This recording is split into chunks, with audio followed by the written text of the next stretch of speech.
just got out of the North Carolina History and Science Museum, and I have to say, I'm pretty just profoundly awed by everything that we saw. Now we're gonna take the flip side of that and go see the art museum and see how people have been able to take their creativity to a whole other level.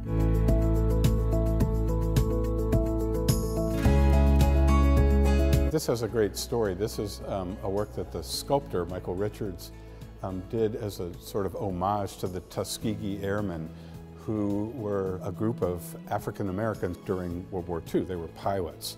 But the amazing thing about this is Michael Richards' studio was in the Twin Towers. Almost all of his works were destroyed at 9/11, and so it's one of the very few works by the artist that has survived. It's a perfect example of a work of art that meant one thing, but then in terms of cultural events, all of a sudden it takes on this other amazing thing with planes kind of like crashing into Michael Richards, who died in 9/11. Every great work of art has a story to tell. And I mean, that's why being a curator is such a great job. We had a lot of talk about this. Some of us curators thought, don't you want to just like push it and see it swing back and forth? And this is like the great fear that we had. But Larry and actually the curators are very much, we wanted people to get as close to this as possible because the texture and the whole form all around is, it's pretty amazing.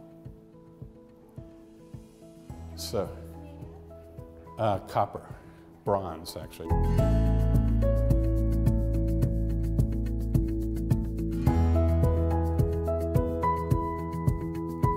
And she's also a seamstress, which she actually sewed that work of art and stuffed it. So what do you think that would be?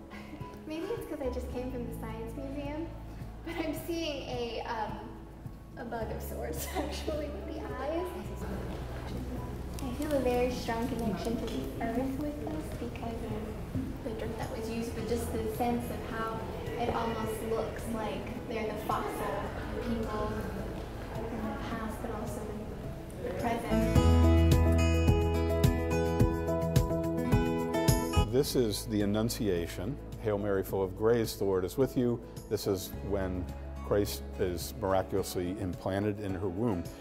We know that this picture was painted for a chapel owned by these folks in the French province of Auvergne.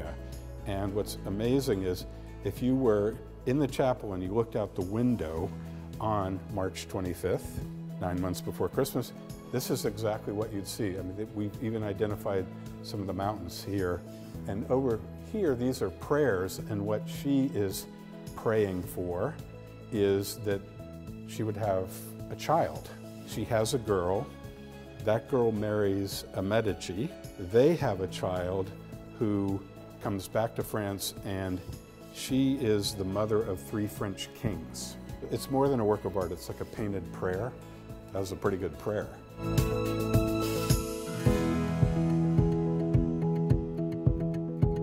These are all Rodin's. The 3 figures are identical figures. They're just 3 of the same figure. And these are water lilies. If you go to Monet's house in Giverny, water lilies are a big thing there. And Rodin and Monet knew each other and were friends.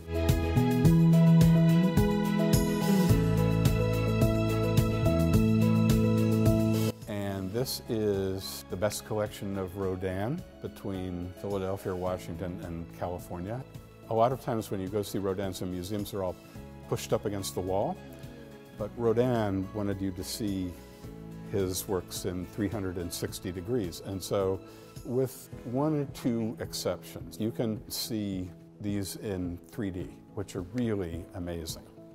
I'm amazed how well he's able to capture the, just the physical presence of both of them and the anatomy so well.